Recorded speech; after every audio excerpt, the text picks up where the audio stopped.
Comment remettre du tiers dans les situations à risque de maltraitance? Effectivement, dans ce type de situation, la famille a particulièrement tendance à se replier sur elle-même et à penser qu'elle doit s'en sortir seule. Or, évidemment, c'est en remettant du tiers et en ouvrant la famille à l'extérieur que les choses vont pouvoir s'apaiser.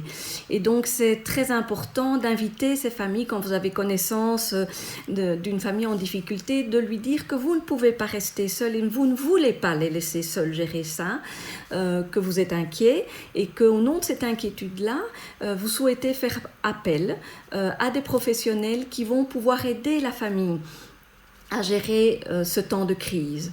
Et les équipes SOS Enfants sont les meilleurs acteurs pour pouvoir intervenir dans ce type de famille parce qu'on va pouvoir justement mettre en place des choses, des vidéoconsultations notamment, mais si vraiment on était très inquiet, on a quand même la possibilité, en respectant bien entendu des mesures de sécurité, de pouvoir rencontrer ces familles et de pouvoir ou de réfléchir à mettre en place soit un éloignement s'il était nécessaire, puisqu'il faut quand même bien garder à l'esprit que ce soit en temps de confinement ou pas, que la première question à se poser, c'est quand même d'assurer la sécurité et la protection des enfants pris dans des familles à transactions violentes.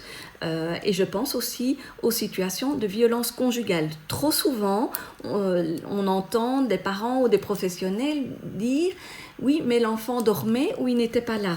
Non, il y a un stress qui est chronique dans ces familles-là, qui est très délétère pour les enfants, même s'il n'a pas vu de scène à proprement parler. Et donc surtout, n'oublions pas les enfants pris dans les violences conjugales.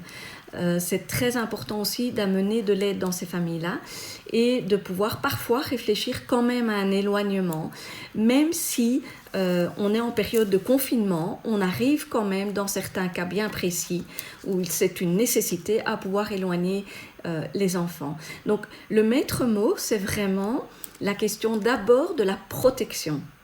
On doit pouvoir garantir la protection de ces enfants-là. Et si vous avez le moindre doute, c'est très important d'appeler une équipe SOS Enfants, par exemple. Donc surtout, ne restez pas seul dans ces situations-là. Allez chercher de l'aide.